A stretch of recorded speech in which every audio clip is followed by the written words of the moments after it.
Hi guys, in this video I will show you how to display a horizontal loading line in the top of the web page while redirecting to a new web page. So let me show you an example. So I'm going to visit YouTube website. So after that, if I click on any video, as you can see there is a link in the top of the web page, right? So let me click another video. So if I click on any video, as you can see there is a small loading line coming in the top of the web page, right? So in this video I will show you how to display that while redirecting user to new web page. So let's get started. So first of all, let me open my VS Code. So inside this I'm going to create a new HTML file with name loadingline.html, as well as a new CSS file with name loadingline.css, as well as a JavaScript file with name loadingline.js. So let's go to our HTML file and let's create a boilerplate. So inside this I'm going to link our CSS file, and then let's link our JavaScript file by giving source attribute name loadingline.js.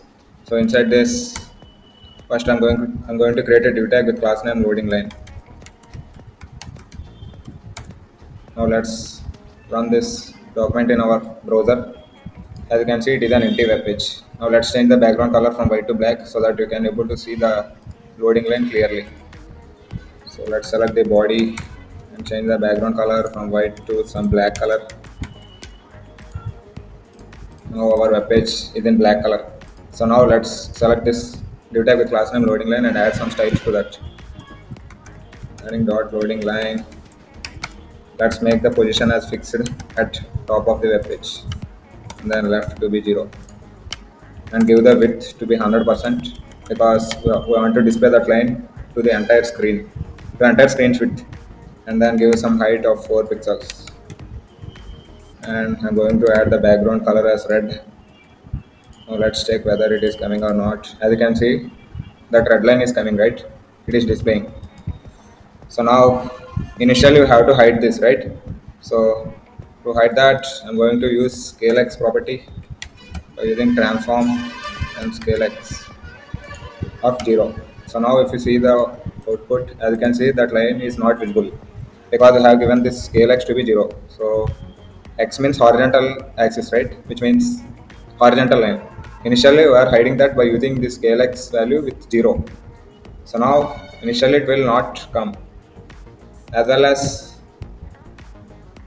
so let me give that to be 1. So we want to load the horizontal line from left to right, right? Let me click on any video. So if I click on any video, as you can see, it comes from back to left to right, right? That loading line. So in order to get that loading line from left to right, you can simply use a property called transform origin. So if you give the value as left, the loading line will come from left to right. If you give right, it will come from right to left.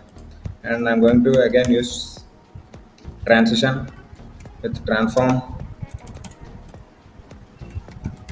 of 0.3 seconds piece. So this style will give a simple effect, simple slow motion effect. So the styles will come with this duration 0.3 seconds. So the styles will apply for this 0.3 seconds with some ease property. So this ease property will make that style to come with a slow motion effect. So let's change that to be 0. Now let's create an anchor tag to redirect user to a new web page. So I'm going to create an anchor tag with content YouTube. Let me create 3 anchor tags. Let's use this Google. Another one for Netflix. Netflix. Now let's copy the YouTube homepage status. So Google.com. Copy this and paste it into the let's go to Google. Google.com. Copy this and paste it into the now let's go to Netflix subject. Netflix. And then copy the homepage of Netflix website and paste it inside our href attribute. So now let's change this anchor tag's colors from violet to white so that you can able to see it clearly. Let's select anchor tag, then change the color to white and increase the font size to 18 pixels. So now it is clear, right? So if I click on Google, as you can see, it is redirecting us to Google website, but that horizontal line is not coming like this. So if I click on any video as loading, it is not coming for our web page, right? If I click on some website, it is not coming because we have given this scalex value to be 0. But when user clicks on any of this anchor tags, we have to display this loading line. So for that we need some JavaScript logic. So inside this, first we have to select all our anchor tags. So I'm going to create a variable with name links, and I'm going to use this query selector all, and then inside this I'm going to give anchor tag because we have to capture all these anchor tags. So now this links variable is referencing all our anchor tags. So to know that, you can simply console that links variable. So let me open developer tools.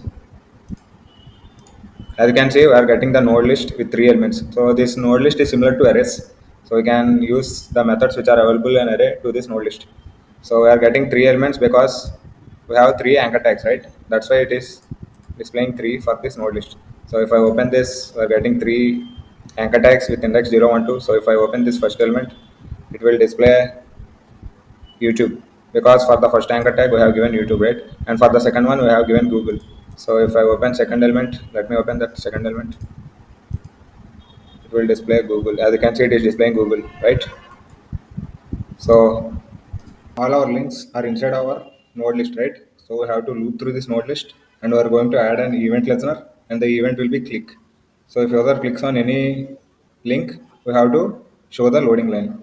So this node list is stored inside our this links variable, right? So I have to loop through these links. So links, and I'm going to use for each function to loop through this. And for every anchor tag, we are going to call a callback function. This callback function will accept a parameter. So we can give any parameter we want. I'm going to name it as link.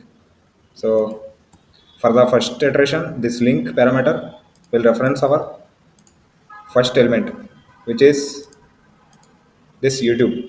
And for the second iteration, this link parameter will reference this link with Google. And for the third iteration, this link parameter will reference our Netflix link.